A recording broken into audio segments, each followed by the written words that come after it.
1969 from Woodstock. Maybe some folks in this audience went to Woodstock, I don't know. But often when we think about peace, images of the 1960s kind of come to the fore. The 1960s were a really seminal time for Americans. We acted on our passions to make really significant changes in the areas of social justice, in the areas of advocating for peace. When we think of peace, sometimes these images are what we conjure up. We think about the hippie culture or peaceniks. We think about freedom. We think about music. And that's all appropriate.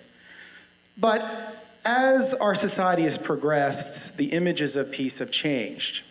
And lately, what has happened is what were images of peacefulness in thinking about what peace means sometimes turn to violence.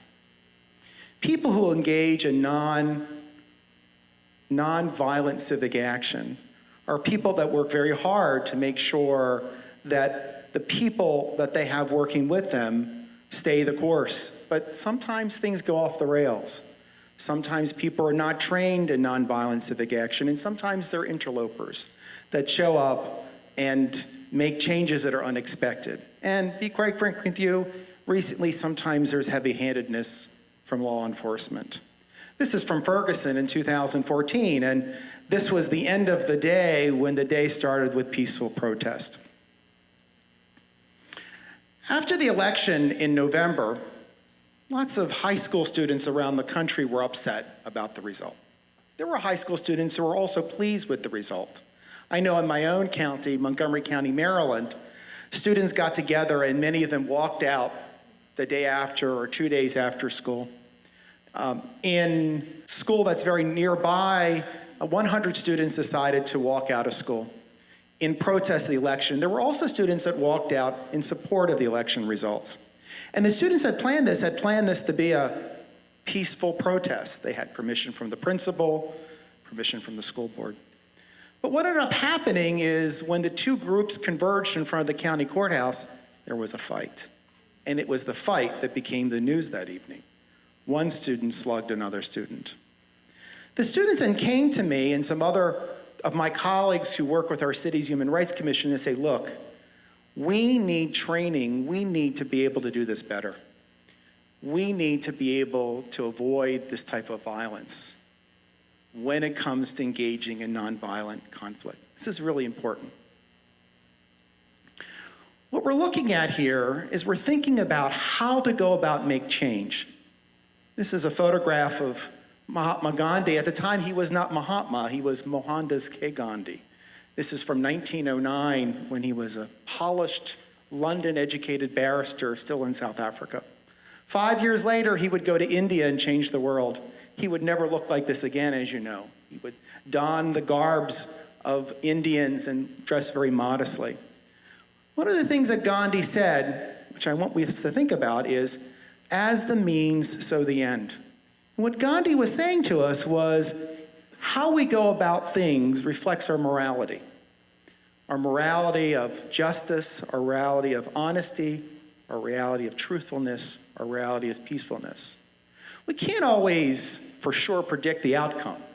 But if we use the right means will often get us to the right ends.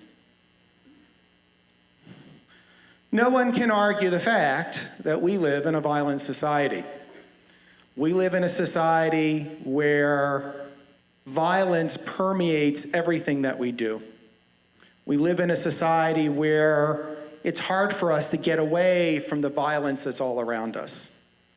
It's hard for us to get away from the notion that guns are a way that people make decisions at times.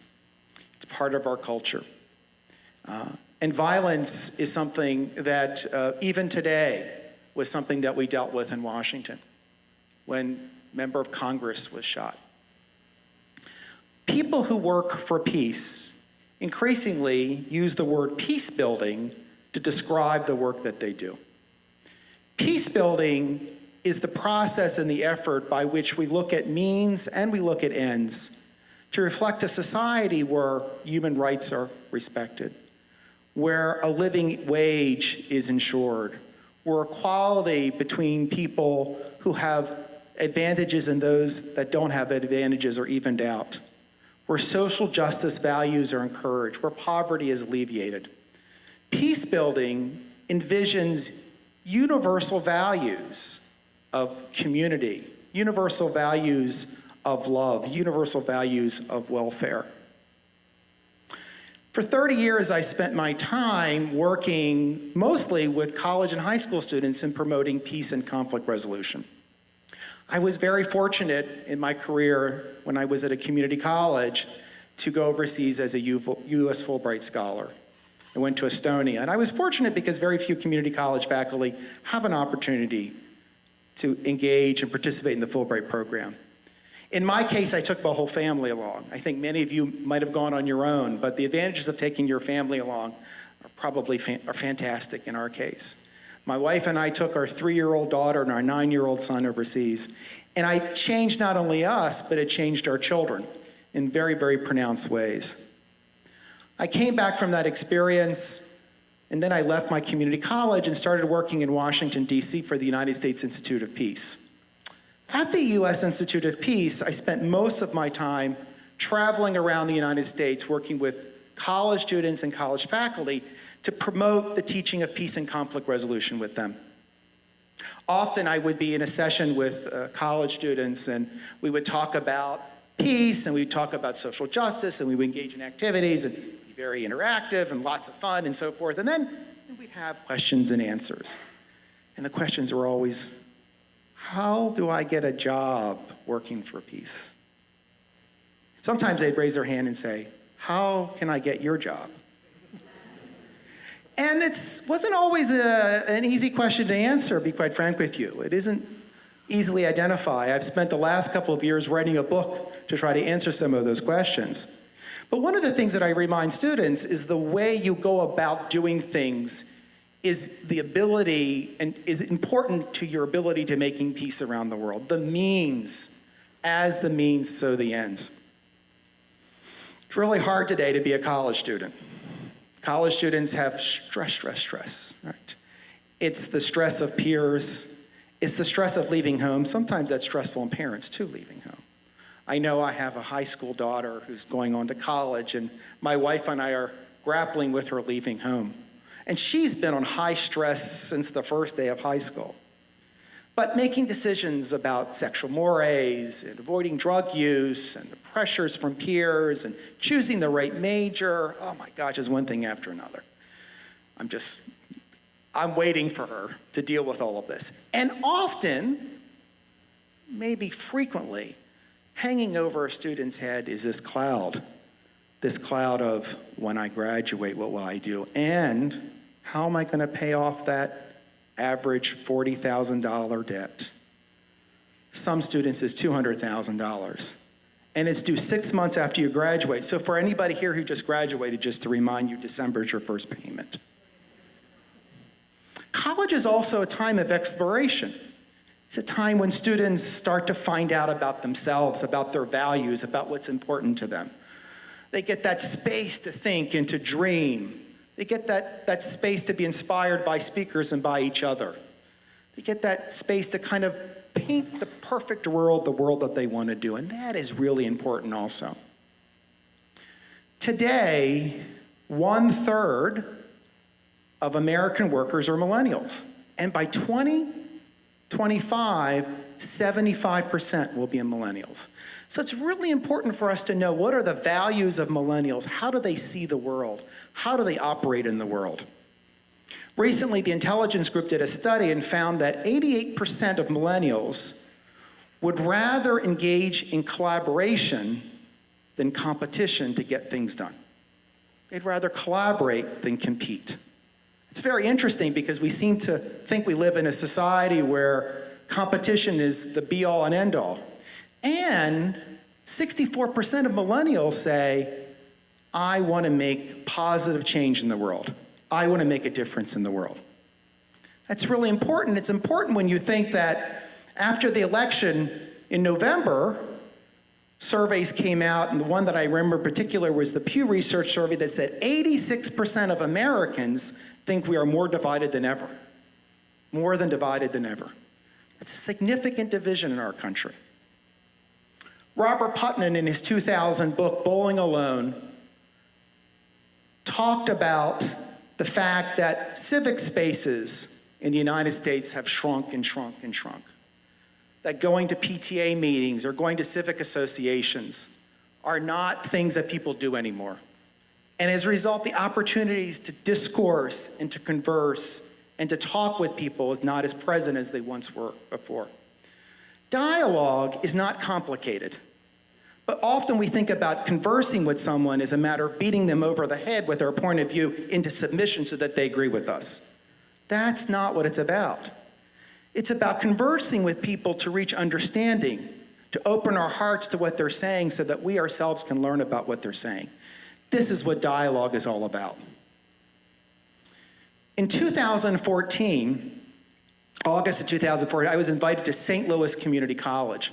And I was invited to the campus that's in Ferguson, Missouri. There's only one college in Ferguson, and it's a community college. And the community college is predominantly African American, like the city. And I was invited to come to spend time with faculty and students to work with them and to think about a plan moving forward of what the college could do. And so I spent 2 days meeting with students and faculty, and I remember the first day I had a meeting with a group of students. I don't even remember what happened at the meeting, but I had students from that campus, and then we brought students in from another campus that was a predominantly white campus to join them. St. Louis is pretty racially divided, so kind of northern part of St. Louis, African American, and southern part of St. Louis is mostly white. And I remember after the meeting, I was talking to a colleague, and I was peering out of the corner of my eye and watching another conversation going on. And there were two young women, probably about 18 years old, African-American young lady, a white young lady, and they're having a conversation. And the African young woman is explaining to her fellow student what's been going on in Ferguson, very intently telling her what's been going on. And the white student is asking questions. Very simple. I will bet that they will not soon forget that conversation. But we don't have conversations like that. We don't have conversations that get into somebody else's space and learn about their sufferings and their traumas and their tribulations and what they're doing. People live in isolation, even going on college campuses. The next day, I met with a group of African American men who are part of a group called the African American Male Initiative. These were African American men who had come back to college and were in college in order to work, in order to make change in their community. And I remember having one conversation in particular with one young man who was 18 years old. And this 18-year-old man told me about an experience he had had previously, the week before, when he and his white girlfriend had been traveling in another part of St. Louis and had been pulled over by a police officer. And the police officer said to his white girlfriend, "Why are you dating him? You should be dating me."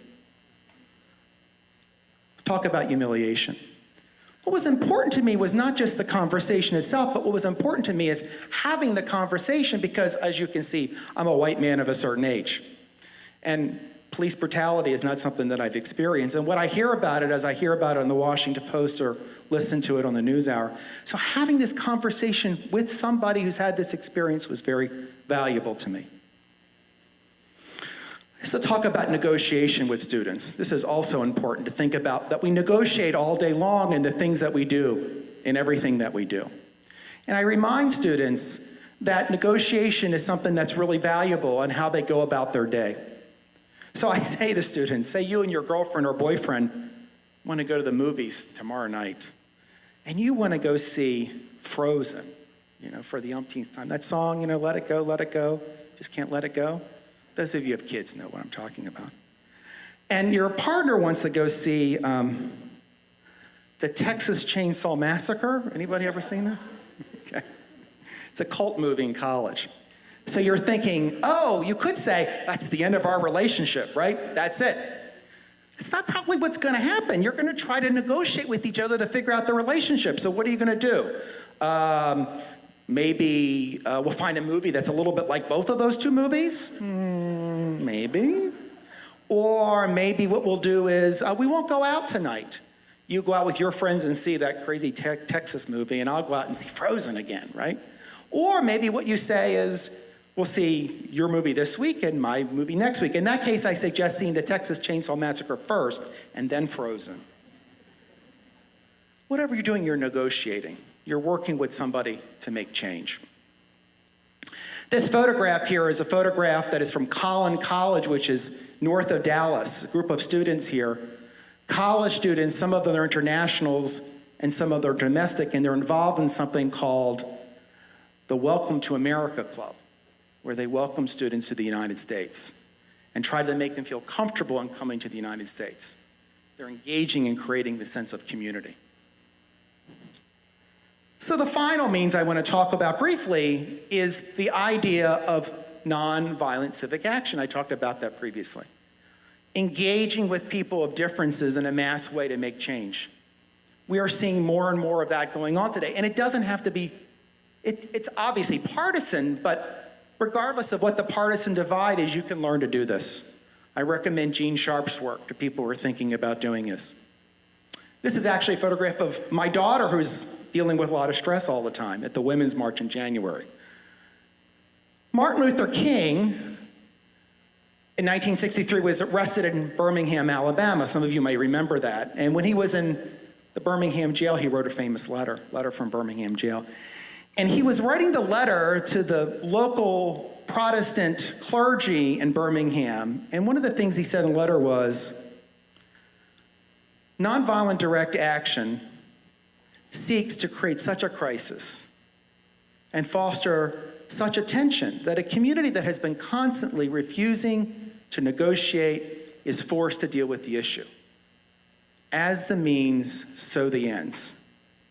So getting people to think about engagement by means to create ends are very important. Last photograph, millennials. So we've been talking about millennials. This is my millennial son. And we've been talking about what they can do. Millennials bring a lot to the table, and they can offer a lot through their desire to collaborate and their desire to do the right thing. And we can learn from them in the means to the ends. My son is in Namibia right now, in another program that's important to what we do, and some of a program that many of you probably are familiar with, and that's the Peace Corps, right? In trying to do good work. Hopefully in our family, we've created a generation of peace builders that do that good work. So thank you very much.